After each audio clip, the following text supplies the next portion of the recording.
Hello, my dear students. A very good morning. I hope you all are fit and fine at your place. Please be at home, stay safe, stay home. So, today for 12th, I am taking 4th chapter, The Rat Trap. So, before taking this chapter, let me introduce the central idea of Selma Lagerlöf. So, now what she is talking about here, she is talking how this world sets prey for the greedy person. So as the name indicates, the rat trap, you understand what is a rat trap, and what he want to say through the medium of this rat trap. This chapter is really very sympathetic, very emotional chapter. This is, I personally like this explaining in the class, but no problem, because of this pandemic we will deal here only. So the rat trap, Selma Lagerlöf. The pronunciation, again I am saying that the pronunciation of the names could be different from different accent. If you are watching some other videos of this, so maybe this word is pronounced something different. So that depends on the accent of the speaker, how they are dealing with the name. So see, 1858 to 1940, this is the birth age time, was a Swedish writer whose stories have been translated into many languages. It itself shows that how talented she was, how she was having mastery over the language, that her writings were translated into many languages. A universal theme runs through all of them, a belief that the essential goodness in a human being can be awakened through understanding and love. So the writer believes that we can change anybody with the understanding of love. And in his writing, the narrator always takes some theme, some very interesting theme. So the rat trap, this is really very weird as we read the chapter, read the title of the chapter, The Rat Trap. What kind of story it could be? So this is a very interesting story. This story is set amidst the mines of Sweden, rich in iron ore, which figure large in the history and legends of that country. The story is told somewhat in the manner of a fairy tale. So let's start this chapter. Only when we start this chapter, you will get to know what the writer wants to convey. Once upon a time, there was a man who went around selling small rat trap of wire. Now students, as you proceed in your syllabus of 12th standard, chapter after chapter, the vocab part will be increased. The vocab will be very interesting also, and you will find many rich words in that. So the story begins with the idea that once there was a man who went around selling small rat traps of wire. Very small rat traps of wire that man was selling around. So we can say that he was a beggar, or very petty work he was doing, that was of rat trap. He made them himself at odd moments somehow, not fixed. So the rat traps that he was selling, he made them himself only. He didn't purchase it from the market or purchase from anywhere, no. He made it himself from the material he got by bagging in the stores or at the big farms. And how he got the material for making those rat traps? By bagging in the stores or big farms. Whatever he received from there, whatever waste material he found, that he made a rat trap. So this, we can say that this is a special talent of that man, that he is able to make nice rat traps. But even so, the business was not especially profitable. Obviously, he was not having any good source of income, and this business of selling a rat trap was also not so profitable. So he had to restore to both begging and petty thievery to keep body and soul together. To keep body and soul together means to survive, to get food. So he had to do begging as well as petty, very small thievery to survive. So he was a beggar also, and he was a thief also. Even so, his clothes were in rags, very rough and very old clothes. So his clothes were also not good. His cheeks were sunken, and hunger gleamed in his eyes. So this poverty-stricken attitude, look he was having, that his cheeks were sunken and hunger gleamed in his eyes. So this is the appearance of that rat trap seller. I hope it is clear to you. Now come to the second paragraph. No one can imagine how sad and monotonous life, boring life, can appear to such a vagabond. Vagabond is another name for this rat trap. seller. So you will be having many name for this man throughout your chapter. Second name is, first is rat trap seller and second is vagabond.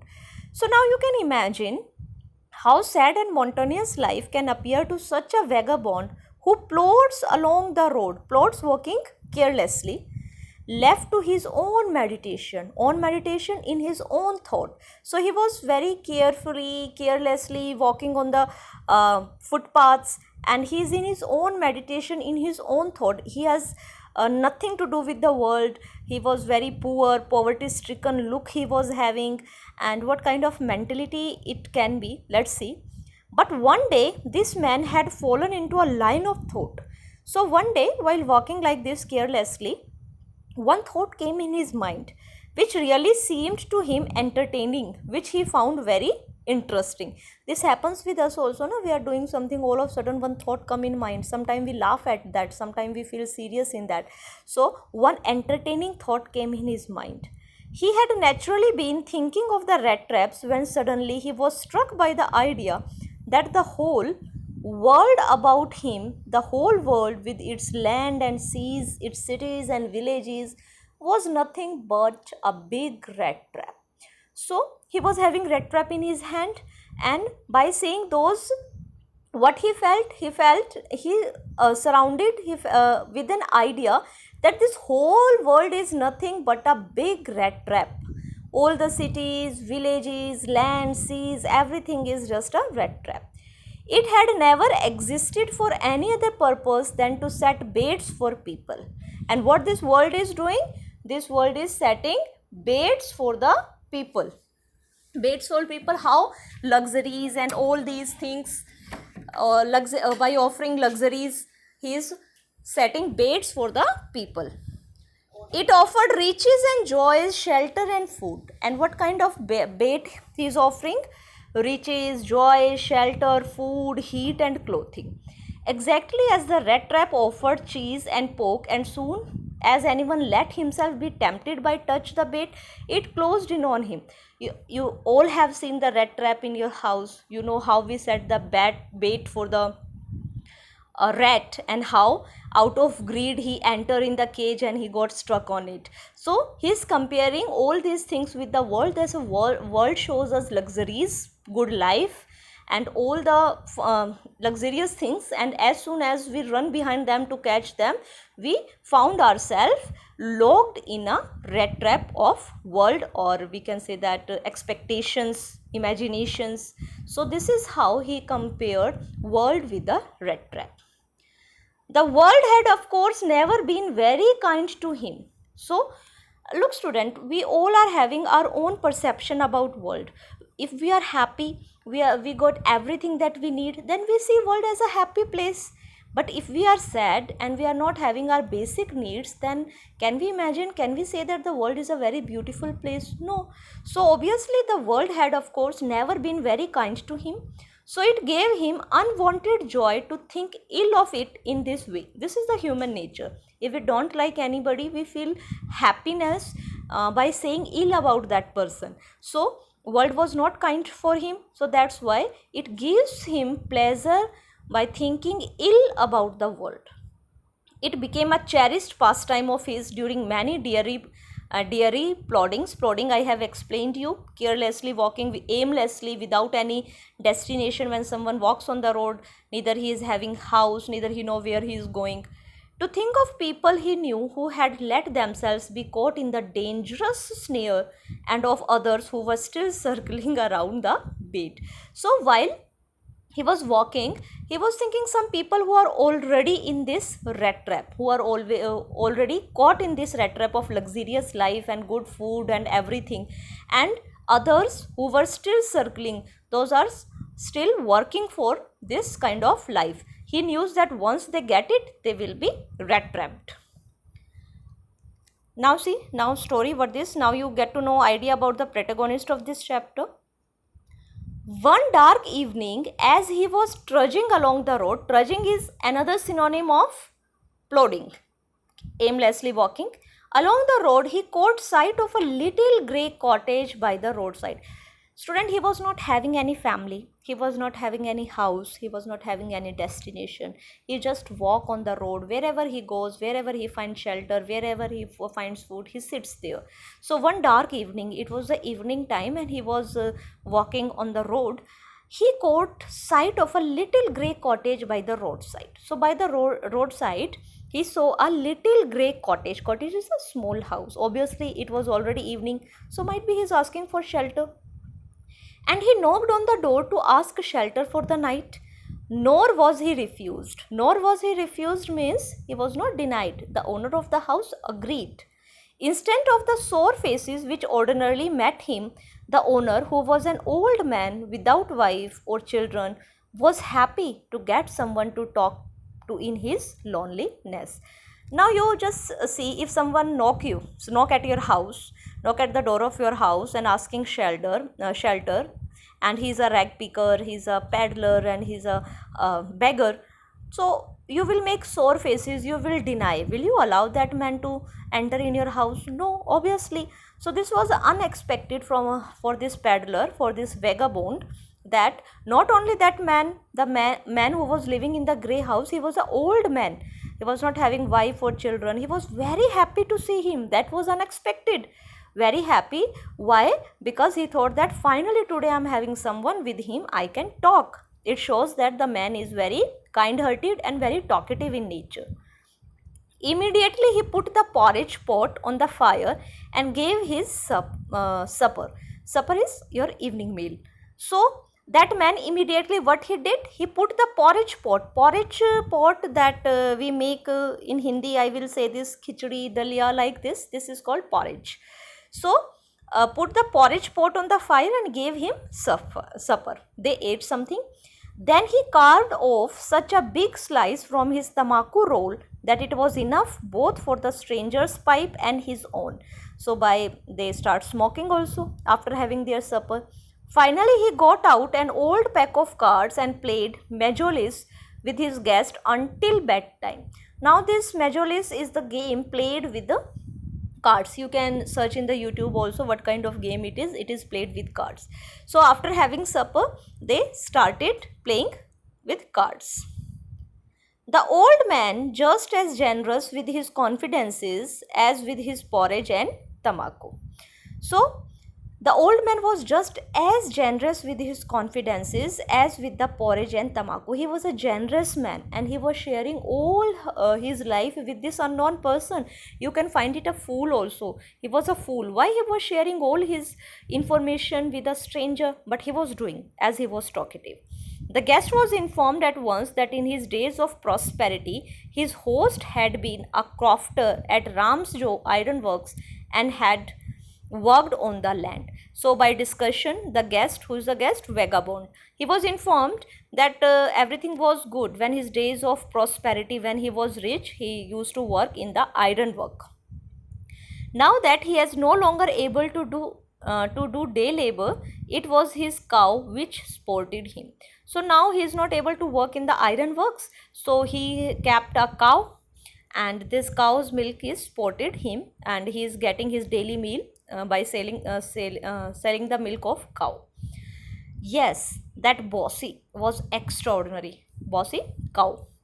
She could give milk for the creamery every day. Creamery for fat, good milk cow is giving. And last month he had received all of 30 kroner in payment. Kroner is the name of currency in Sweden, like we are having rupees. So he also told that stranger that last month only he received all of 30 kroner in the payment. The stranger must have seemed incredulous, for the old man got up and went to the window. Incredulous doubted.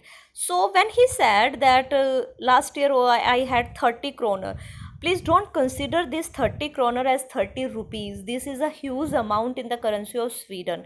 So when this vagabond showed unsatisfaction by expression, he said that really you got 30? I don't believe. But man understood the facial expression of this man, for the old man got up and went to the window. He got up, he went to the window, took down a leather pouch which hung on a nail in the very window frame. With the very next to window frame, he hang a pouch, leather pouch, and picked out 30 wrinkled 10 kroner bill, and he showed the money to this vagabond. He was really fool. He not only told that peddler that I am having 30 kroner at my house, he also showed where he has kept. So you can say that he was very innocent, honest also, but I consider him as a fool. Then he held up before the eyes of his guest. Before the eyes of his guest, who is the guest? Guest is that peddler. And before his eyes only, he kept money back there. Nodding knowingly, and then stuffed them back into the pouch. And he put those notes in the pouch again. I hope it is clear to you up to now. Now see what happened. The next day, both men got up in good season. The crofter was in a hurry to milk his cow, and the other man probably thought he should not stay in bed when the head of the house had gotten up. So next morning, both of them got up at the same time. The crofter was in hurry to milk his cow, and the other man thought that it's not good to be on beds when my owner has got up. So he also gotten up.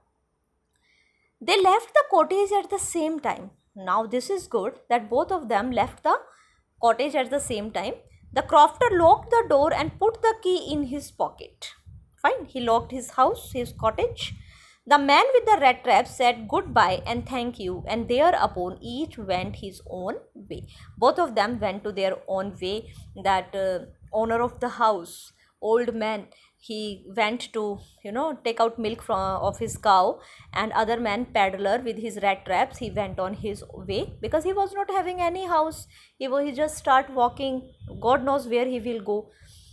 But half an hour later, the rat trap peddler stood again before the door. But student, what happened? He was having something in his mind. He was thief also, you know that. So after 30 minutes, he again came back and stood in front of the old grey cottage. He didn't try to get in. However, he only went up the window, smashed up pane. Pane, you can, if you have seen the door with a square type of door where the mirror, the glass are in sections. So just one pane, that one section of the glass he removed, and what he did, stuck in his hand and got hold of the pouch with the 30 kroner, and he stole the money because that old man has shown him where he has kept the money. He took the money and thrust it into his own pocket. Thrust is to put forcefully, and he took the money and thrust into his pocket. Then he hung the leather pouch very carefully back in its place and went away. So by this way, students, he stole the money of that poor man, as he was thief also, and as that old man shown him where he has kept money, how much money he is having. So all this happened. As he walked along with the money in his pocket, he felt quite pleased with his smartness. Now he is extremely happy. How smart I am. I have befooled that poor man. So he was quite pleased. He realized, of course, that at first he dare not continue on the public highway. So now what he decided, that I should not go by the regular road, by the public highway, no, but must turn off the road into the woods. Woods are forest. So as he was a thief, he was having money of that old man, so he was afraid that he might be coming from behind and he might catch him. So that's why he changed his road and he decided to turn towards woods. During the first hour, this caused him no difficulty. For 1 hour, everything was okay. Later in the day, it became worse, for it was a big and confusing forest which he had gotten into. He never thought that how dense the forest is, and after some time, he felt that he is lost. He has lost in that confusing forest. Now he is not getting the way to come out of that. He tried to be sure to walk in a definite direction, but the paths twisted back and forth so strangely. He walked and walked without coming to the end of the wood, and finally he realized that he had only been walking around in the same part of the forest. So whatever direction he chose, it ended with the same point from where he has started. So by this we can say that he was lost in the dense forest, and since morning he was walking. All at once, he recalled his thoughts about the world and the rat trap. Now, his own idea that he was having about the world, that the whole world is a rat trap. Now, his own turn had come. He had let himself be fooled by a bait and had been caught. So, he thought that my own idea. So, I was considering this world as a rat trap. So, I am myself caught into it. And what was the bait? Bait was a 30 kroner which caught him.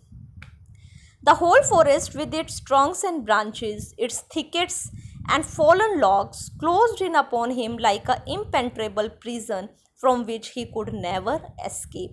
Now, as he was not getting any direction, as he was not able to come out of that forest, so he found that the whole forest is like a prison, and he almost surrendered. What he felt, I will not be able to come out of this forest. I will die here only. So now situation has become more worst. How? It was late in December. Darkness was already descending over the forest. So it was December, and in the month of winters, very soon we find this night 5:30 near about sunsets. This increased the danger and increased also his gloom and disappear. And danger also increased. Why? Because animals in the forest and many insects could be there at night. What he will do there? Finally, he saw no way out and he sank down on the ground, tired to death. Tired to death, extremely tired, thinking that his last moment had come. And what he thought, that now I'm just going to die. I have no way out. I can't come out of this wood, this forest. But just as he laid his head on the ground, he heard a sound, a hard, regular thumping. Thumping is a sound of a big, we can say that hammer type of thing. So when he lie down on the ground and his ear was on the floor, on the sand, so he realized that some thumping sound is there near about. It means something is there near about. There was no doubt as to what that was. He raised himself. Those are the hammer strokes from an iron mill, he thought. And what he thought these are the hammer strokes. It means there is one mill near about. So he is having ray of hope that in this dense forest I will find, if there is an iron mill, obviously people will be there, and people will be there, then he will be able to save himself. There must be people nearby. He summoned all his strength, got up and staggered in the direction of the sound. So now what he decided to do, he just follow the direction of the sound, from where the sound was coming. The Ramsjo Iron Works, which are now closed down, were not so long ago a large plant with smelter, rolling mill and forge. In the summertime, long lines of heavily loaded barges and scows slid down the canal which led to a large inland lake, and in the winter time the roads near the mill were black from all the coal dust which shifted down from the big charcoal crates. I will take this again. So what is this? The Ramsjo Iron Works. Do you remember that old crofter? The old crofter who was saying, the old man of the grey cottage, he was saying that in my days of prosperity I was working with Ramsjo Iron Works. So that iron work was there, which are now closed down, were not so long ago a large plant. Now these earlier it was a large plant, but now only few work is there, with smelter, rolling mill and forge. These are the parts of that iron work. In the summertime, long lines of heavily loaded barges and scows. Scows and barges are the type of ship. You can see, search YouTube what kind of scows it was, slid down the canal. So during summertime, one canal was there in that wood. So in barges and scows, the raw material, obviously in any factory, they will needed raw material. So loaded barges and scows slid down the canal. From canal, those ships used to come, which led to a large inland lake. And in the winter time, the roads near the mill were black. And during winter time, the roads near that iron mill are black. Why they are black? From all the coal dust which shifted down from the big charcoal crates. Charcoal crate means charcoal trucks, we can say that.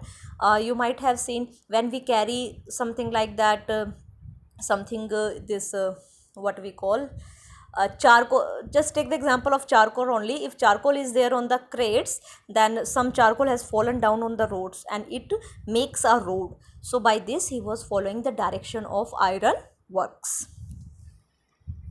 During one of the long dark evenings just before Christmas, the master smith and his helpers sat in the dark forge near the furnace, waiting for him the pig iron, which had been put in the fire to be ready to put on the anvil. Every now and then, one of them got up to stir the glowing mass with a long iron bar, returning in few moments, dripping with perspiration. Perspiration is sweating. Though, as was the custom, he wore nothing but a long shirt and a pair of wooden shoes. So, this is the scene of that iron mill. What is the scene? That men are working there and they are full of perspiration. Their clothes are dirty. Why? Because charcoal is there, and now and then they are working in the mill. All the time there were many sounds to be heard in the forge. The big blows groaned and the burning coal cracked. These are the sounds. The fire by swallowed charcoal into the mow of the furnace with a great deal of clatter. Clatter is a sound of iron ladder. Outside roared the waterfall and a sharp north wind wiped the rain against the brick tiled roof. These are the sounds that are found there. It was probably on account of all this noise that the blacksmith didn't notice that a man had opened the gate and entered the forge until he stood close up to the furnace. Now this is the main point. So because of all these sounds that was happening in the iron mill, this was the reason that the blacksmith who was working in the iron mill, he didn't notice that someone has opened the gate, and when that man stood very close to him, only then he noticed that one stranger is there. Surely it was nothing unusual for a poor vagabond without any better shelter for the night to be attracted to the forge by the glow of light which escaped through the sooty panes and to come in to warm themselves in front of the fire. So obviously there is no better place than this iron mill to stay at the night, as it was December, already very cool outside, and in the forge he was having warmth. So sooty panes means the window which is full of charcoal, blackish windows. The blacksmith glanced only casually and indifferently at the intruder. Intruder, a person who entered without permission.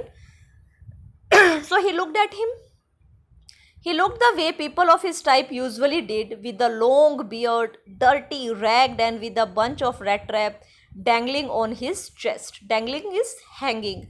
So he looked the way of people of his type usually did. So this rat trap seller was looking like that. He was having long beard, dirty, ragged clothes, and bunch of rat traps hanging on his chest.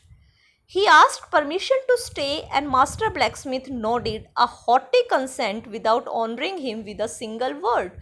So very haughtily, very hatredly, he just say, okay, fine, just go from here. Just okay, you want shelter, just stay here. So he was not welcoming him, but he agreed. The tramp is the third name for that peddler. The tramp didn't say anything either. He had not come here to talk but only to warm himself and sleep. So he also didn't mind it at all how haughtily the blacksmith allowed him. Only what he was not there to talk with that man. Only thing that he wanted is to warm himself and sleep. So students, please read up to here. Rest chapter we will discuss in part 2 of this video.